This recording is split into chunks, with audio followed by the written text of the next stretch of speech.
రైతు సోదరులందరికీ నమస్కారం. ఈరోజు నవంబర్ 13, 2024 బుధవారం. ఈరోజు మన మదనపల్లె మార్కెట్‌లో స్టాక్ ఎలా వచ్చింది అంటే దిగుమతి ఎలా ఉంది, నిన్నటితో పోలిస్తే ఎటువంటి మార్పులు వచ్చాయనేది మనం ఈరోజు ఈ వీడియోలో తెలుసుకుందాము. దిగుమతి గురించి తెలుసుకునే ముందు ఇంకా మన ఛానల్ని ఎవరైనా సబ్స్క్రైబ్ చేసుకోకుండా చూస్తుంటే వాళ్ళు దయచేసి సబ్స్క్రైబ్ చేసుకోండి. అలాగే ఈ వీడియోకి ఒక చిన్న లైక్ కొట్టి షేర్ చేసి మన ఛానల్ని సపోర్ట్ చేయండి. ఇంక ఈరోజు మన మదనపల్లె మార్కెట్లో స్టాక్ చూసుకుంటే అంటే నిన్నటితో పోలిస్తే కొంచెం అయితే పెరిగింది.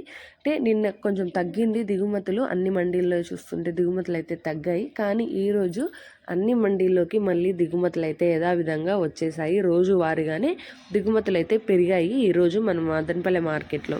టీవీఎస్, జీపీఆర్ లైన్ ఎక్కడ చూసుకున్నా కూడా చాలా ఫుల్గా ఉంది. దిగుమతులు కూడా ఫుల్గా ఉన్నాయి. అంటే ఆప్షన్స్ అన్ని స్టార్ట్ అవ్వడానికి ఇంకా టైం పడుతుంది కాబట్టి ఇంకా వచ్చే అవకాశం కూడా ఉంది. ఎందుకంటే ఇంకా 6:30 కాబట్టి మేబీ ఇంకా రావచ్చు.